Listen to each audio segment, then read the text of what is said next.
नेपालमा राज संस्थालाई स्थायी प्रतिनिधिको रूपमा मान्नुपर्छ।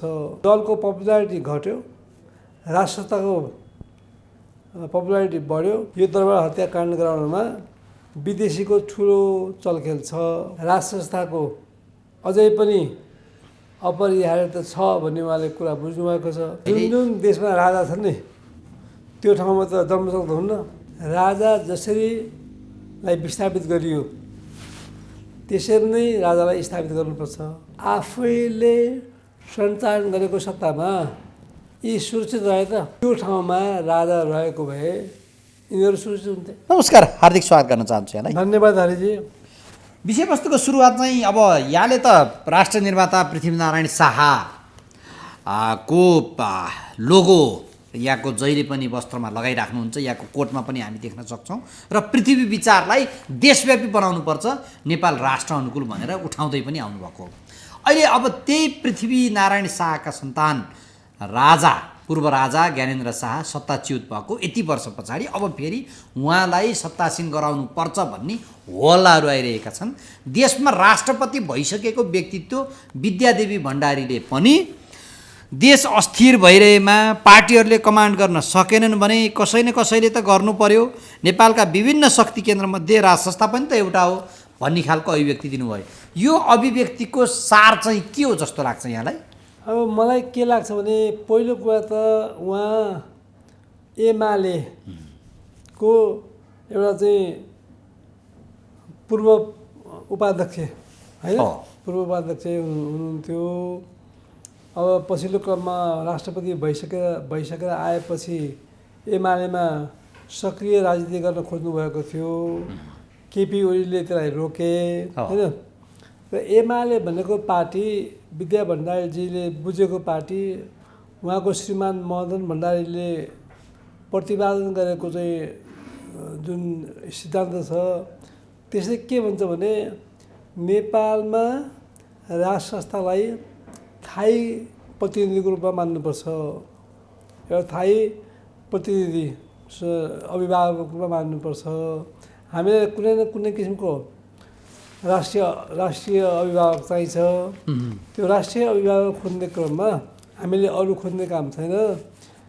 जुन बडामा पृथ्वीनारायण शाहदेखि नेतृत्व गर्दै आएको राज संस्थालाई नै निरन्तरता दिनुपर्छ भनेर चाहिँ मदन भण्डारीले भन्नुहुन्थ्यो, मनमोहन पनि भन्नुहुन्थ्यो। त्यो कुरा विद्या भण्डारीले राम्रोसँग हेक्का राख्नुभएको छ। त्यही अनुसार उहाँले बोल्नुभयो र उहाँले के भन्नुभयो भने नेपालमा वास्तवमा नेपाली जनताहरूले अथवा पार्टीहरूले नेपालको राज संस्था हटाएको होइन। एमालेको एजेन्डा गणतन्त्र थिएन, नेपाली कङ्ग्रेसको एजेन्डा गणतन्त्र थिएन, स्वयं माओवादीको एजेन्डा पनि गणतन्त्र थिएन। त्यो यो एजेन्डा कसको थियो? क्रिस्चियन र भारतीयहरूको थियो। तत्कालीन अहिले बिजेपीको होइन कि तत्कालीन कङ्ग्रेस आएको थियो, त्यो एजेन्डा थियो। अब 12 बुँदे जब भारतमा अब के थियो भने गराइयो। अब पहिला त तपाईँहरूलाई थाहा छ, पहिलो कुरा त नेकपा माओवादी भन्ने एउटा जत्था भारतले तयार पार्यो। त्यो कसको विरुद्ध भन्दाखेरि 47 सालको संविधानको विरुद्धमा तयार पार्यो। र 47 सालको संविधानमा भारतले केही कुरा मन पराएको थिएन, क्रिस्चियनले पनि धेरै कुरा मन पराएको थिएनन्। त्यहाँ के थियो भने निरन्तरता, राज संस्थालाई निरन्तरता दिएको थियो र के भनियो भने नेपाललाई संवैधानिक राज संस्थाको रूपमा राजालाई राख्नेछ र नेपाललाई हिन्दू अधिराज्य भनिनेछ। नेपालको प्राकृतिक स्रोत साधनमा सन्धि सम्झौता गर्दाखेरि संसदको 2/3ले पास गर्नुपर्नेछ। यी कुराहरू नहुने भएपछि, उनीहरूको अनुकूल नहुने भएपछि यिनीहरूले माओवादी हिंसक जुन एउटा जत्था छ त्यो जत्थालाई पालेर भरण पोषण गरेर नेपालमा 47 सालको संविधान च्याताउने काम गरे। त्यो पृष्ठभूमिमा के गरियो भने त्यो गर्नलाई कसरी गरिन्थ्यो, गर्न सकिन्थ्यो, त्यो त्यति त गर्न सकिँदैन थियो। जस्तो राजा वीरेन्द्रले 45-46 पछि ल म सम्पूर्ण अधिकार चाहिँ जनतालाई दिन्छु, मलाई जसरी जनताले राख्छन् म त्यही अनुसार बस्छु भनेर भनिसकेपछि राजा वीरेन्द्रलाई भनेको चाहिँ त्यो वीरेन्द्रपछि निरन्तरता पाउने राज संस्थालाई संवैधानिक राजाको रूपमा राखियो। त्यो संवैधानिक राजाको रूपमा रहँदाखेरि राजा 45-46 को बेलामा राजाको विरुद्धमा आन्दोलन गर्थे, राजा त्योभन्दा ज्यादै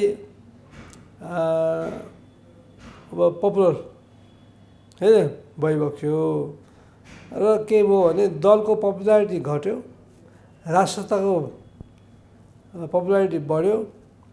त्यसले गर्दाखेरि विदेशीलाई के लाग्यो भने राजा वीरेन्द्रलाई त हामी कसै पनि नसक्ने होइन, यिनलाई त हटाउन सकिँदैन, जनता यिनीहरूको पक्षमा छन् भनेपछि उनीहरूले कार्ययोजना बनाएर 58 साल जेठ 19मा दरबार हत्याकाण्ड गराए। मेरो सुरुदेखिको जिकिर हो। यो दरबार हत्याकाण्ड गराउनमा विदेशीको ठुलो चलखेल छ भन्ने मेरो कुरा हो।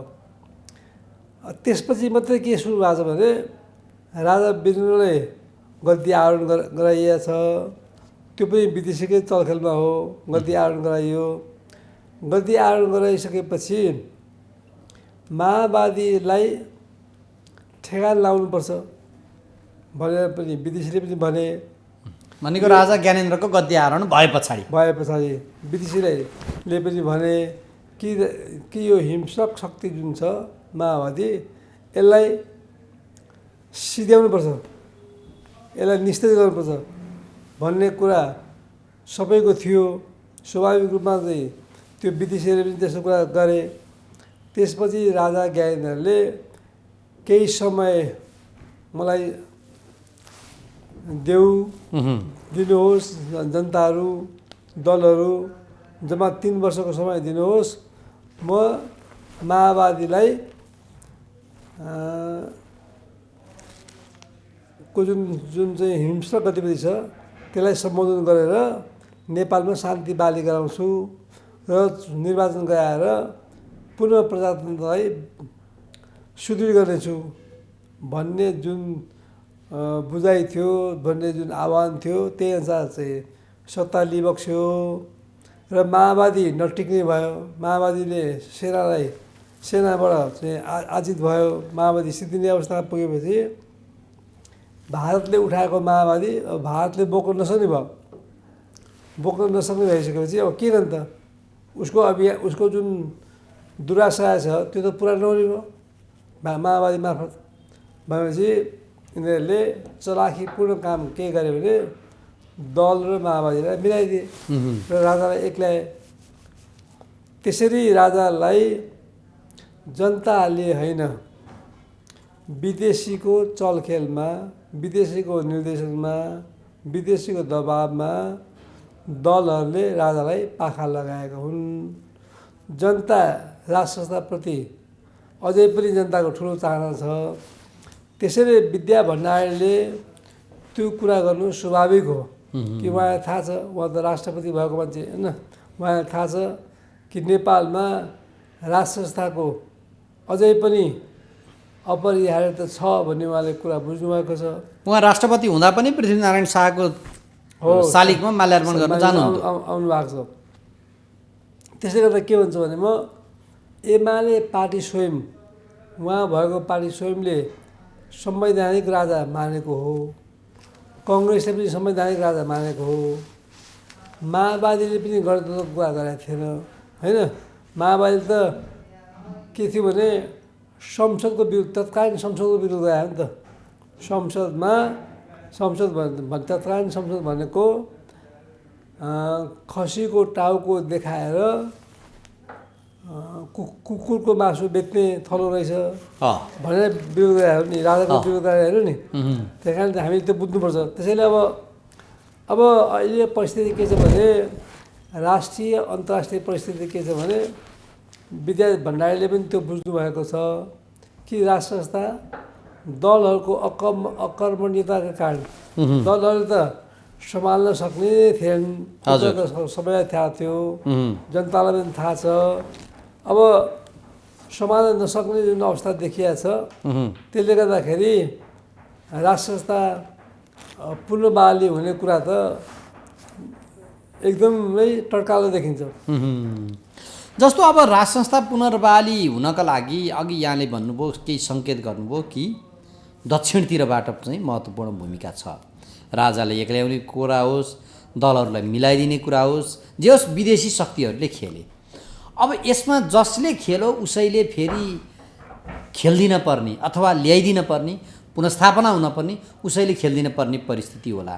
भलै अहिले अब केही गाईगुई के आइरहेको छ भने राजा सिलगढीतिर जानुभएको र भारतबाट भारतीय प्रधानमन्त्री पनि त्यही वेस्ट बङ्गालतिर केही फङ्सनहरूमा लाग्नुभएको र भेटघाटका कुराहरू आरएसएस प्रमुखसँग त राजाको भेटघाटका चर्चाका यी अनेकन कुराहरू बिच जे हल आइरहेको छ त्यसमा कतिको सत्यता छ, त्यस्तो परिस्थिति हुनसक्छ भने त्यसबाट स्थापित राजा नेपालको राजा हुन्छ कि हुँदैन? अब तपाईँले भन्नुभयो नि, मैले अघि पनि भने पृष्ठभूमिमा कि राजालाई पहिलो वीरेन्द्र राजाको वंशनाश पनि विदेशीले गराइदिए, राजा ज्ञानेन्द्रलाई पदच्युत पनि विदेशीले गराइदिए। अब राजाहरू रहउन्जेल, जबसम्म राजाहरू थिए यो देशमा रहउन्जेल भारत र चीनलाई सजिलो थियो। भू राजनीतिमा नेपालको सहयोग के थियो भने भारतलाई पनि थियो, चीनलाई पनि थियो। अब भारत र नेपाल र चीनको बिचमा जुन चाहिँ सिमाना छ, त्यो सिमानाले भारतलाई नोक्सान हुनलाई ठुलो सहयोग पुर्याएको छ। नत्र भने यदि हामीसँग त्यो सिमाना हुँदैन थियो भने यो सिमानामा ठुलो हात हतियार सहितको सेनाहरू तैयारी गर्नु पर्थ्यो, ठुलो खर्च हुन्थ्यो, धेरै पनि द्वन्द्वको चाहिँ चपेटा पुग्नु पर्थ्यो।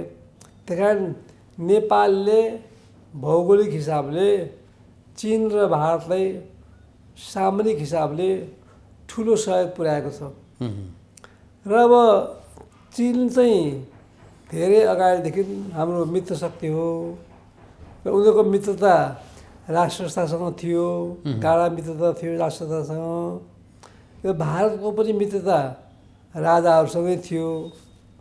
अब भनौँ न 7 सालभन्दा अगाडिदेखि अथवा चाहिँ राजा महेन्द्रले लिइसकेपछि राजा वीरेन्द्र राजा हुँदादेखि नै के थियो भने राष्ट्र संस्थासँग मित्रवत स्वभाव के अरे मित्रभाव चाहिँ भारतीयहरूसँग राम्रै थियो। अब जब यिनीहरूले पश्चिमाहरूको दबाबमा राष्ट्र संस्थालाई पाखा लगाएपछि अब पश्चिमाहरू विशेष अमेरिका, युरोप भारतको विरुद्धमा र चीनको विरुद्धमा नेपाललाई प्रयोग गर्न उनीहरूले लागे। यो कुरा अब उनीहरूलाई थाहा भयो, दलहरू मार्फत नेपाललाई प्रयोग गर्न थालेपछि उनीहरूलाई थाहा भयो अब हामीले सतर्क हुनुपर्छ। दलहरूले त्यो कुरालाई छेक्न सक्दैनन्, उनीहरू लोभी छन्, पापी छन्, पैसामा बिक्छन्, पश्चिमाले ठुलो खर्च गर्छन्, पश्चिमाले डलर र युरो खर्च गर्छन्। अब भारतले भनेको चाहिँ आइसी खर्च गर्ने हो होइन। त्यसले गर्दाखेरि होइन अब नेपालमा स्थायित्वको लागि र हाम्रो जुन इन्ट्रेस्ट छ, भू राजनीतिक इन्ट्रेस्ट छ इन्डियाको र चीनको, त्यो इन्ट्रेस्टको लागि पनि राष्ट्र संस्था अपरिहार्य छ भन्ने कुरा उनीहरूले बुझिसकेपछि अहिले उनीहरू के गर्दैछन् भने राष्ट्र संस्थालाई कुनै न कुनै हिसाबले पुनर्स्थापित गर्नलाई हिजो बिजेपी होइन कङ्ग्रेस अहिले गरेको हो। आज बिजेपी के गर्न चाहन्छ भने राष्ट्र संस्थालाई कुनै न कुनै किसिमले पुनर्स्थापित गर्न लागि परेको देखिन्छ। त्यसैले तपाईँले भन्नुभयो नि यो त खुला छ, राजा भारतको सिमाना काटेर सिलगढी गएको त सबैलाई थाहा छ। सिलगढीमा महत्त्वपूर्ण व्यक्तित्वहरू जस्तो आरएसएसको मोहन भागवत होइन, त्यस्तै त्यहाँ आरएसएसको चाहिँ सम्मेलन छ अरे पश्चिम बङ्गालमा। त्यो सम्मेलनमा भाग लिन मोदी पनि त्यहाँ आएको कुरा बुझिएको छ। त्यही आउने क्रममा मोदीले पनि राजाको दर्शन भेट पाएको कुरा छ। त्यसले गर्दाखेरि अब पहिलो कुरा चाहिँ के छ भने विदेशीहरूले राज संस्थालाई पुनर्स्थापित गर्ने भन्दा पनि नेपालीहरूले नै मिलेर राज संस्था पुनर्स्थापित गर्ने हो। तर विदेशीको पनि हिजो राज संस्थालाई पच्युत गर्दाखेरि भूमिका जे रह्यो, अब पुनर्स्थापना गर्दा पनि सकारात्मक भूमिका यिनीहरूले खेल्नुपर्छ भन्ने मेरो पनि बुझाइ हो। त्यो कुरा अहिले देखिएको छ।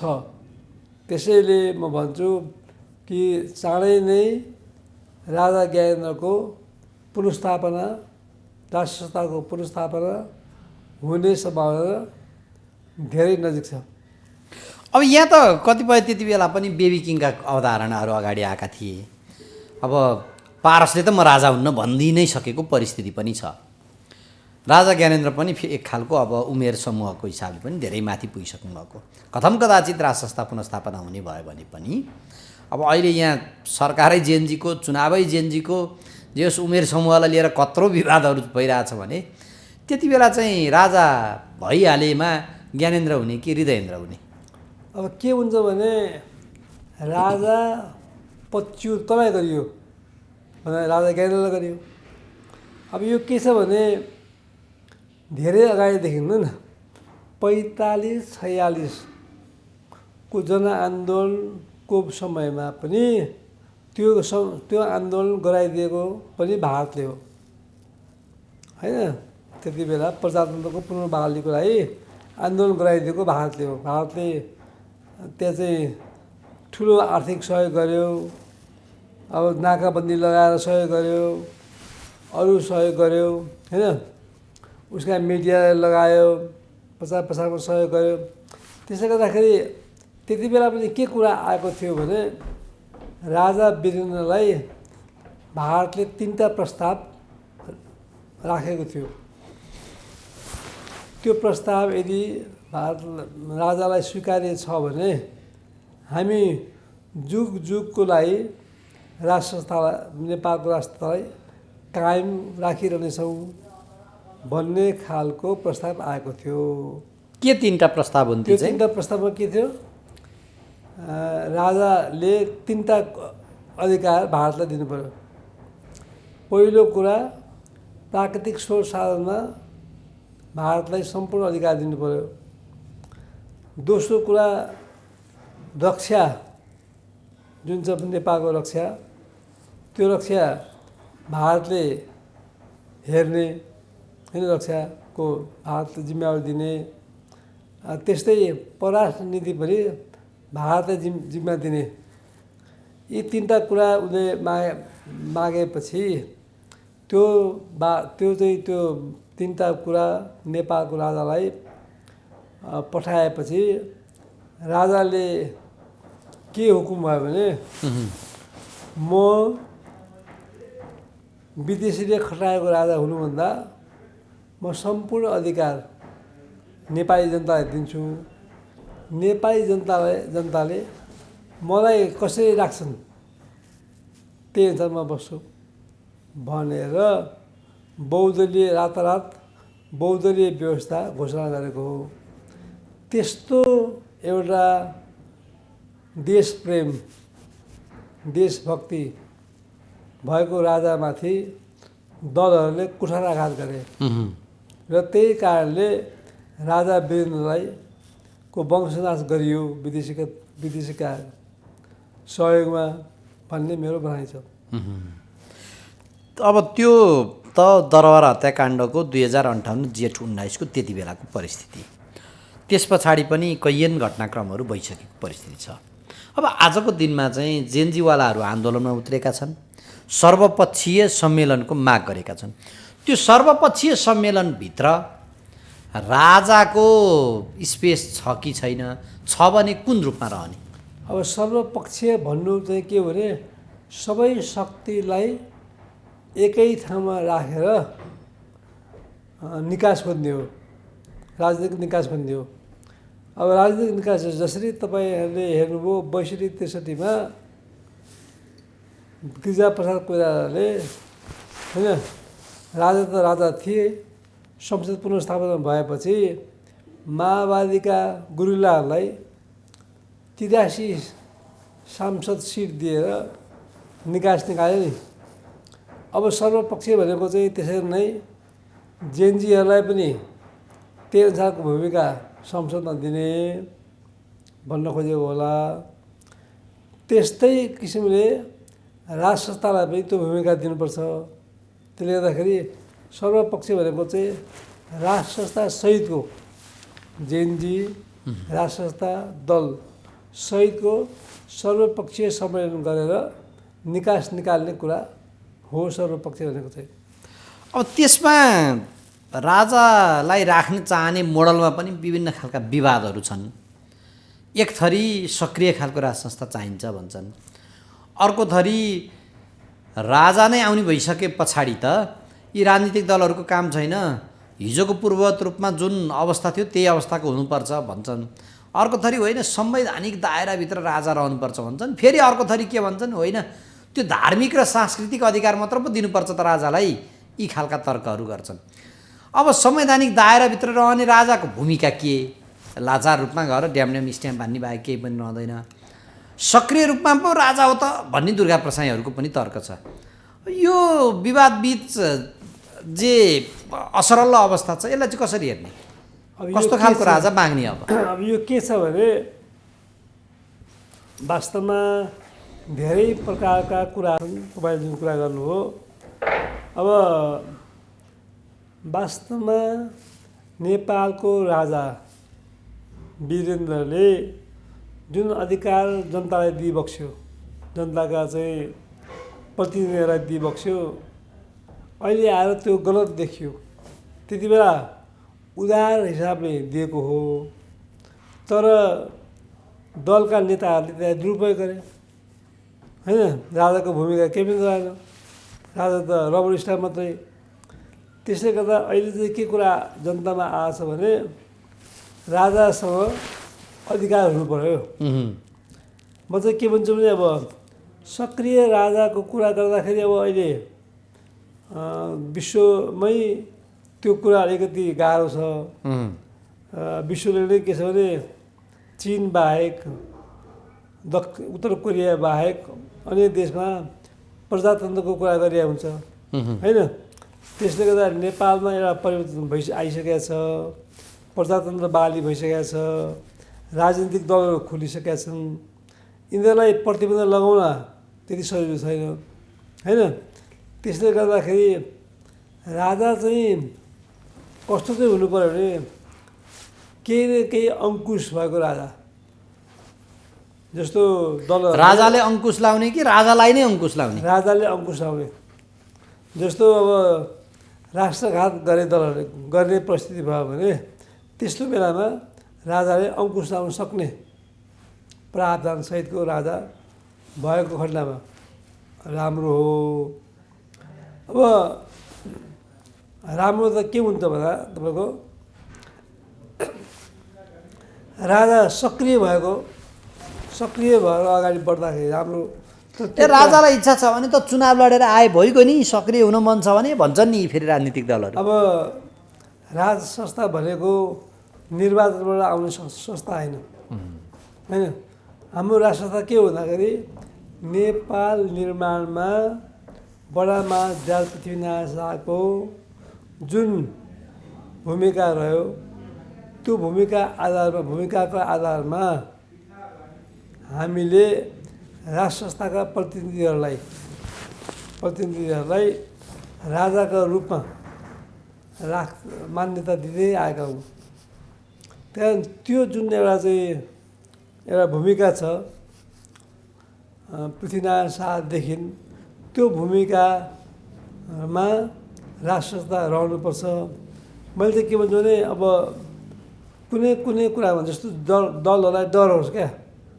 अब खुलेआम भ्रष्टाचार गऱ्यो भने दण्ड दिन सक्ने राजा हुनु पऱ्यो। अब राष्ट्रघात गऱ्यो भने उनीहरूलाई दण्ड दिन सक्ने राजा हुनु पऱ्यो। त्यही कारण केही अङ्कुशसहितको राजा चाहिँ आवश्यक छ कि भन्ने मेरो चाहिँ जिकर हो। खैर त्यो अब नि जनतामै छोडिदिउँ त्यो विषय पनि। तर अब आजको दिनमा दुर्गा प्रसाईहरूले त जनमत सङ्ग्रह मार्फत राजाको विषय टुङ्गाउनुपर्छ भनिरहेका छन्। अब दुर्गा प्रसाई भन्ने मान्छे अस्थिर छन्, अराजक पनि छन्, अस्थिर पनि छन्। के बोल्दाखेरि त्यसको परिणति के हुन्छ त्यो कुरा बुझ्दैनन्। त्यहाँ दुईवटा कुरा नेपालमा यो कुरा अरूले पनि गर्छन्, ज्ञानेन्द्र साईले पनि यो कुरा कता गरेछन्। दुईवटा कुरा हामीले नेपालमा गर्न हुन्न। एउटा राष्ट्र संस्थाको नाममा जनमतसङ्ग्रह, हिन्दू अधिराज्यको नाममा जनमतसङ्ग्रह, यो दुईवटा कुरा हुन सक्दैन, गर्न हुन्न। होइन, जनमत सङ्ग्रह गर्दाखेरि त ढुक्क हुने भयो नि त। त्यस पछाडि बहुसङ्ख्यक जनताले अघि नै यहाँले भनिदिइहाल्नुभयो कि संसार डेमोक्रेसीको बेसमा चढेको छ भने जनमत सङ्ग्रह त डेमोक्रेसीको एउटा पाटो हो। त्यसै अनुसार ल राजा राख्ने कि नराख्ने भन्दा राख्न चाहने बहुमत जनसङ्ख्याको इच्छा रहेछ भने राखिदिने, होइन नराख्ने भन्यो भने के को टन्टै साफ हुन्छ। त्यस पछाडि जुन जुन देशमा राजा छन् नि त्यो ठाउँमा त जनमत हुन्न। त्यहाँ त राजाहरू यथावत छन्। त्यहाँ बेला बेलामा राजा चाहिने हो कि नचाहिने हो जनमतसँग गरिन्छ गरिँदैन। त्यसले गर्दाखेरि राजा जसरीलाई विस्थापित गरियो त्यसरी नै राजालाई स्थापित गर्नुपर्छ। दलहरूको पनि सकारात्मक भूमिका चाहिन्छ। राजाले पटक पटक हुकुम भएको छ कि म दलको पनि सहमति मलाई आवश्यक पर्छ। त्यसले गर्दाखेरि राष्ट्र संस्थाको लागि दलहरूको सहमति, जसरी बिपीले भनेका थिए होइन, मेरो गर्दनमाथि राजाको राजाको गर्दनमाथि मेरो गर्दन राष्ट्रिय मेलमिलापको कुरा लिएर आएको थिएँ। त्यसले गर्दा म के भन्छु भने दलहरूले अब भोगिसके कि अब हामीले यो देश थामेर खान सक्दैनौँ।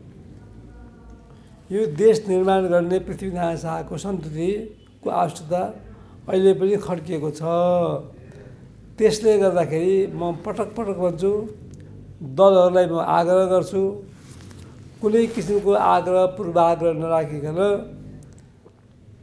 राष्ट्र संस्थालाई पुनर्बहाली गर्ने क्रममा दलहरू अगाडि बढ्नुहोस्। विदेशीको भूमिका पनि सकारात्मक रहनेछ र राष्ट्र संस्था नेपाली जनताले राष्ट्र संस्था फर्केको हेर्न पाउनेछन्। त्यो राष्ट्र संस्था चाहिँ टिकाउ हुन्छ। जन्मसङ्ग्रहमा राष्ट्र संस्था लानुहुन्न। त्यसले गर्दाखेरि दलहरूको जुन भूमिका छ त्यो भूमिका पनि आवश्यक छ। सकारात्मक रूपमा दलहरूले हेर्नु पर्यो। राष्ट्र संस्था बिना देश रहँदैन। देश रहने अवस्थामा रह्यो भने त्यसको दोषी राजनीतिक दलहरू हुनेछन्। त्यसका दोषी अगुवा राज संस्था नचाहने नेपाली हुनेछन्। तर आम रूपमा तपाईँले भन्नु भने जन्मसङ्ग्रह गरियो भने अहिले 90% बढी मान्छेले राष्ट्र संस्थालाई मोड थाल्छन्। तर 10% त असहमत हो नि त। त्यो असहमति दिनुहुन्न। त्यसैले गर्दाखेरि राष्ट्र संस्थालाई जन्मसङ्ग्रह लानुहुन्न। र मेरो पटक पटक आग्रह छ दलहरूलाई, बिपीले जस्तै तपाईँहरू पनि सुध्रिनुहोस्। जस्तो नेपाली काङ्ग्रेस पहिला सुध्रियोस्। अब नेपाली काङ्ग्रेस बिपीको बाटोमा हिँड्योस् र संवैधानिक राष्ट्र संस्थाको कुरा वकालत गरोस्। त्यस्तै एमाले पनि मदन भण्डारी र मनमोहन अधिकारीको बाटोमा हिँड्योस्। र बाटो बिराएर हिँड्ने माओवादीले पनि हिजो नउठाएको कुरा आज उठाउनु भएन भनेर म भन्छु। र अन्य त्यस्तै दलहरू छन्, राष्ट्रिय स्वतन्त्र पार्टी होला, राप्रपा त राष्ट्र त चाहिन्छ भन्छ। तिनीहरूले पनि के गर्यो भने नेपालको स्थायित्वको लागि नभए नेपाल रहन सक्दैन। त्यो त हो, तर आजको दिनमा कमान्ड गरेका भनेका दलहरूले नै हो। दलहरूभित्र प्रचण्ड अहिले चुनावको चिन्ता छ उनलाई, चुनाव सार्ने होइन खबरदार भन्दै हिँडिराख्नु परेको छ। रवि लामिछाने देश बन्नु पऱ्यो भन्दै दौड्या मात्रै छन्। अब कसरी के भन्ने छैन। अरू हर्क साम्पाङहरू, अरू विभिन्न राजनीतिक दल व्यक्तिहरू पनि लागिरहेकै परिस्थिति छ। ती सबै मध्ये कसैले पनि राजा चाहिँ यो रूपमा ल्याउनुपर्छ भनेर बोलेका त छैनन् नि त फेरि। होइन, त्यही त भन्दैछु त। अब यिनीहरूले देश त थामेर खाएर नि त। तपाईँले हेर्नुभयो नि त होइन, 62-63 हामी 62-63 के भनौँ, 45-46को परिवर्तनपछि त दलहरू हाबी भयो नि त। राजाको भूमिका त केही रहेन नि त। त्यसपछि आज 82सम्म आउँदाखेरि मुलुकको अभिगत के भयो, त्यो त यिनीहरूले पनि त बुझ्नु पऱ्यो नि त। हामीले जनतालाई सर्वोपरि ठानेर, हामीले राष्ट्रलाई सर्वोपरि ठानेर काम गऱ्यौँ त, काम गरिएन। हामीले त हाम्रो आफ्नो नितान्त स्वार्थ हेऱ्यौँ। हामी भ्रष्टाचारमा चुर्लुममा डुब्यौँ, नातावाद कृपावादमा हामी लटपट्यौँ। त्यसले गर्दाखेरि हामीबाट यो सम्भव भएन। अब कोबाट सम्भव हुन्छ भने तिनै राजाबाट मात्रै सम्भव हुनेछ। जस्तो विद्या भण्डारीले भन्नुभयो नि त होइन, अब दलहरूले आफ्नो कमान्ड गुमाइसकेपछि स्वाभाविक रूपमा कमान्ड हुने संस्था भनेको राष्ट्रता हो। राष्ट्रता आउनु पऱ्यो भन्ने कुरा हो नि उहाँको आशय त, होइन? त्यही त। त्यसैले गर्दाखेरि म के भन्छु भने दलहरूलाई जनताहरूले दबाब दिएर तिमीहरूबाट काम भएन, तिमीले देश डुबायौ, तिमीले राष्ट्रिय एकता अखण्डतामा ठुलो आँच पुर्यायौ, त्यसले गर्दा तिमीहरूले राष्ट्रलाई ठाउँ दिनुपर्छ भन्ने कुरा जनताले दबाब दिनु पऱ्यो। तपाईँ जस्तो सञ्चारकर्मीहरूले पनि दबाब दिनु पऱ्यो। हामी जस्ता तपाईँको चाहिँ चेतना भर्ने मान्छेहरूले पनि दबाब दिनु पऱ्यो। र म के भन्छु भने यही दबाबका आधारमा राजालाई पुनस्थापना गर्ने काममा हामी सबै अगाडि बढ्नुपर्छ भन्छु।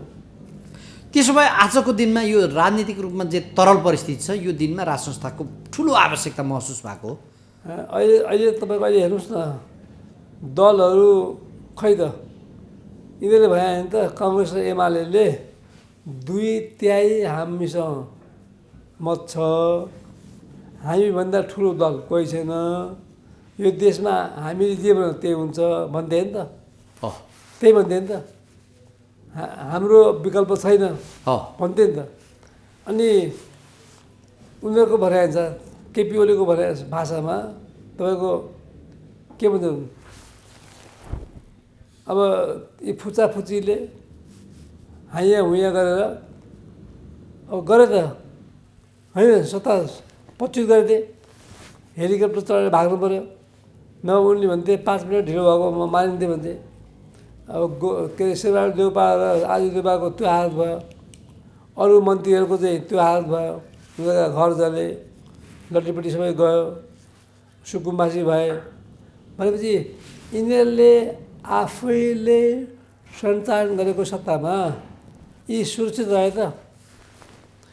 त्यो ठाउँमा राजा रहेको भए यिनीहरू सुरक्षित हुन्थे। हो, त्यसैलाई चाहिँ कतिपयले के भन्छन् भने कि त्यति बेला शीतल निवास जल्दै गर्दा निर्मल निवासमा किन एउटा ढुङ्गा समेत पनि प्रहार भएन भनिरहेको छ। किन भएन? अब त्यो कानमा नपरोस् मान्छेहरूको, होइन? के थियो भने यो त आन्दोलन त दलहरूप्रति असन्तुष्टि भएर गरे हो नि त, राजाप्रति त होइन त, होइन? राष्ट्रताप्रति होइन, दलहरूप्रति असन्तुष्टि भएको हुनाले त्यो दलका तत्कालीन प्रधानमन्त्रीले गरेको ज्यादती, उनको अहङ्कारी स्वभाव, उनले गरेको चाहिँ हुकुमी शासन, गोलियो निशस्त्र अब चाहिँ बालबालिकामाथि निर्मम रूपमा चाहिँ हत्या गरेको कुरालाई लिएर नै भएको हो। राजाको त के दोष थियो त? राजा त 45-46देखि नै संविधानभित्र रहेर बसेको होइन, उनले शासन गरेका छैनन्। त्यस कारण त्यसले गर्दाखेरि राजाप्रति मान्छेहरूको वैरभाव थिएन, त्यसैले त्यहाँ केही भएन। अब नहोस् पनि त्यो हुनुहुन्न होइन। त्यसले गर्दाखेरि के देखिन्छ भने राजालाई जनताले के हेऱ्यो भने राजाको भूमिका यति बेला देखिन्न। अब यहाँनिर चाहिँ संवैधानिक भएर रहनुपर्ने अवस्थामा बाहिरिएका छन्। होइन, अब राजा चाहिँ दलहरूले ल्याइदियोस् भन्ने अलि अगाडि जेएनजी आन्दोलन ताका नै चर्चा पनि भयो। माधव नेपालको भएन भन्दै कोर्ट पनि आयो कि एउटा तबकाले त्यति बेला जेएनजीहरूले लु राजा आइदिनु पर्यो भन्दै गर्दाखेरि राजाले दलीय सहमति बिना आउँदिन भन्ने पनि कुराहरू आयो। अनि दलहरू चाहिँ राजालाई ल्याउन नचाहने। अब यहाँनिर कसले मिलाइदिन्छ यो परिस्थितिले पनि मिलाउँछ। अब दलहरू झन् असुरक्षित छन्, अर्को आन्दोलन भयो भने यी झन् असुरक्षित हुन्छन्। अब खै त दलहरू अब असुरक्षित हुन्छन् भनौँ भने केपी शर्मा ओली जसलाई त्यति बेला आन्दोलनले विस्थापित गर्यो, उनकै नेतृत्व नभई हुँदैन भनेर महाधिवेशनबाट उनी नै जितेर आए। अब प्रचण्ड त छँदैछन्, उस्तै परे भोलि शेरबहादुर देउवाको नि के हो त्यही भएर यो सार्न सकिन्छ कि पेल्न सकिन्छ कि भनेर लागिराखे भनिराखेका छन्। अब दलभित्र त जस्तो एमालेमा तपाईँको चाहिँ केपी ओलीको ठुलो वर्चस्व छ। साम दाम दण्ड भेद सारा नीति अख्तियार गरेर उनी निर्वाचित भए होइन। तर उनी त्यो पार्टीभित्र निर्वाचित भएर के गर्नु, जनताको नजरमा त उनी कमजोर छ होइन। अब आउने निर्वाचनमा मलाई लाग्छ उनी झापा दमकबाटै उनी पराजित हुनेछन्। चुनौती दिइरहेका छन्। मेरो निर्वाचन क्षेत्र झापा 5 हो, आउनु चुनाव जितेर देखाउनु भनेर चुनौती दिइरहेको छ। त्यहाँ मान्छे आउँछन् नि त, आउँछन् लड्छन् उनको विरुद्धमा। अब म के भन्छु भने मुलुकभन्दा ठुलो कुरा केही पनि होइन। दलहरूमा दम्ब जुन छ त्यो हट्नु पर्यो। उनीहरूले जनता र मुलुकलाई सर्वोपरि ठान्नु पर्यो। त्यसो गर्ने हो भने सबै शक्तिहरूको सामूहिक तपाईँको प्रयासमा नेपालले उन्नति गर्न सक्छ, विकास गर्न सक्छ, यसको अखण्डता जोगाउन सक्छ। त्यसैले म भन्छु एमाले पनि अब चाहिने भयो, काङ्ग्रेस पनि चाहिने भयो, अरू दल पनि चाहिन्छन्। यी सबै मिलेर होइन हामीलाई एउटा संस्था जसको उसै तपाईँको कार्य चाहिँ के अरे अभिभावक भूमिका निर्वाह गर्ने होस्, त्यो भूमिका निर्वाह गर्ने संस्था भनेको राज संस्था हो। राज संस्थाको प्रतिनिधि भनेको चाहिँ राजा ज्ञानेन्द्र हुन्। त्यसले गर्दाखेरि राजा ज्ञानेन्द्रलाई हामीले दिएको जुन सम्मान छ, राज संस्थाको रूपमा हामीले दिएको भूमिका छ, त्यसलाई यथावत कायम गरेर हामी अगाडि बढौँ भन्ने भावनाले यिनीहरू जान्छन् भने देशको अखण्डता, देशको समावेश विकास, जनताले नेपालमा रहन सक्ने अवस्था सिर्जना होला। होइन भने हामी अफगानिस्तानसम्म जस्तो हुन सक्छौँ, हामी रुवान्डा जस्तो हुन सक्छौँ, हामी बुरुन्डी जस्तो हुन सक्छौँ। त्यति टाढा पनि जानु परेन, यी बङ्गलादेश जस्तो भइदियो भने भोलि सम्हाल्नै नसक्ने परिस्थिति आउँछ। सुडान जस्तो हुन सक्छौँ, बङ्गलादेश जस्तो हुन सक्छौँ। त्यसले गर्दाखेरि यी नेताहरूमा चेतना पलाओस्। तर बङ्गलादेशमा चाहिँ जे एउटा घटना घट्यो कि एकजना हिन्दू युवकमाथि पाशविक तवरले हत्या गर्ने, शव लगेर रुखमा बाँध्ने, तलबाट आगो लगाउने, अनि जेएनजीका ती आन्दोलनकारीको पनि हत्या, विद्यार्थी नेताको पनि, त्यहाँ परिस्थिति आज जे त्यहाँ देखिँदैछ, भोलि नेपालमा त्यो नहोला भन्न सकिन्न। अघि यहाँले भनिदिइहाल्नुभयो। त्यो घटना चाहिँ नेपालले सिक्न पर्ने त्यो घटनाबाट पाठ चाहिँ कस्तो पाठ राजनीतिक दलहरूले सरकारले पनि सिक्न पर्ने पाठ? अब मलाई लाग्छ यी घटनाहरूबाट यी जुन घटना छन्, अब जस्तो एमाले र काङ्ग्रेसले त म सुन्दिनँ, एमाले चाहिँ भनेको सुन्छु कि यो जेनजीको जुन आन्दोलन छ त्यो आन्दोलनमा विदेशीको घुसपेट छ।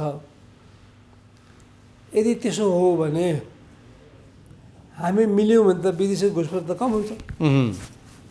त हामी मिलेर अगाडि बढौँ त, राजालाई पनि राखौँ, आफ्नो ठाउँमा राखौँ होइन, हामी पनि आफ्नो ठाउँमा बसौँ, भ्रष्टाचार नगरौँ, कुकृत्य नगरौँ, जनतालाई सर्वोपरि ठानौँ, राष्ट्रलाई सर्वोपरि ठानौँ, अनि असल चरित्र लिएर असल भावले मुलुकको विकास गर्ने चाहिँ काममा हामी लाग्यौँ भने विदेशी खेल्न पाउँछ? पाउँदैन नि त। यो त विदेशी त के छ भने फुटाउ र राज गर अभियानमा हिँड्या हुन्छ। त्यसले गर्दाखेरि म तपाईँको लोकप्रिय टेलिभिजनको मार्फत यो चेत फिरोस्, हाम्रो भाग्य हुन्छ, यो दलको चेत फिरोस्, दलले राजालाई स्थापित गरून् राष्ट्र संस्थाको रूपमा, र उनीहरूमा पनि के छ भने एउटा चेतना फिरोस् र त्यहाँ असल मान्छेहरूलाई शासनमा लाने। अब केपी नै शासन गर्ने, अब चाहिँ के अरे देउबारी शासन गर्ने, अब चाहिँ पुष्पकमल दाहालले नै शासन गर्ने, त्यस्तो अवस्था नहोस्। त्यहाँभित्र भएका असल मान्छेहरू, एमालेभित्र भएका असल मान्छेहरू, माओवादी त अब छैन, नेपाल कम्युनिस्ट पार्टीभित्र रहेका असल मान्छेहरू, नेपाली कङ्ग्रेसभित्र भएका असल मान्छेहरूबाट शासन पद्धति अगाडि बढाउँ। त्यसको लागि राष्ट्र संस्थाको पुनर्स्थापनाको लागि सबैले भूमिका निर्वाह गरौँ भन्छु। त्यो चाहिँ एक खालको आह्वान जस्तो पनि भयो। अब अन्तिममा पनि छौँ, यहाँले गर्नुभएको आह्वान देश सान्दर्भिक होला, तर राजनीतिक दलहरूले मान्छन् त मान्दैनन् भने यहाँ त चुनाव सार्ने कुराहरू छन्। जेएनजीवालाहरू आन्दोलनमा उत्रिसके, दुर्गा प्रसादले पनि अब आन्दोलनै घोषणा गरिसकेका परिस्थिति छ। देश त एक खालको अब असरल अवस्थामा पो पुग्ने भयो त बिस्तारै। होइन, अब तपाईँको के छ भने अब सबै दलहरू अथवा अभियन्ताहरूले पहिलो कुरा के बुझ्नु पर्यो भने, पहिलो कुरा भनेको राष्ट्रको स्थायित्व, भौगोलिक अखण्डता, नेपाली जनताको बाँच्न सक्ने अवस्था सिर्जना गर्ने। त्यसले गर्दाखेरि दलहरूले, जेएनजीले, दुर्गा प्रसादले पनि के सोध्नु पऱ्यो भने, सबभन्दा पहिला त दलले सोध्नु पऱ्यो कि राष्ट्र संस्था पुनर्स्थापना गरौँ, त्यसले स्थायित्व दिन्छ।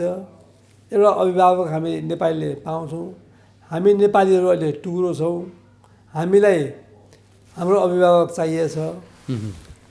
त्यो अभिभावकलाई स्थान दिउँ, अभिभावकीय भूमिका दिउँ, र दलहरूले पनि विगतमा गरेका कमी कमजोरीहरूलाई सच्याएर अगाडि बढौँ, र ती कमी कमजोरी गर्नेहरूले दल त्याग गरून्, तर त्यो गर्दैनन्। अब केपी ओली त्यो तयार छैनन्, शेरबहादुर देउवा अझै पनि डरजुरमा गरेर चुनाव लड्ने भन्छन्। त्यसले गर्दाखेरि अवस्था कठिन छ। मुलुक सर्वोपरि हो, जनता सर्वोपरि हो। यो मुलुक र जनतालाई हेरेर दलहरूले अगाडि बढ्ने चेष्टा गरे भने हामी सुरक्षित रूपमा नेपालमा रहन्छौँ, होइन भने हाम्रो रहने ठाउँ हुन्न। यो जिम्मेवारी दलहरूले बोक्नुपर्छ। र भोलि देश फिजी जस्तो भयो, अफगानिस्तान जस्तो भयो, हेटी जस्तो भयो भने यसको जिम्मेवारी दलहरूले लिनुपर्छ। हस्, समय र संवादका लागि यहाँलाई धन्यवाद। हस्, धन्यवाद हरि।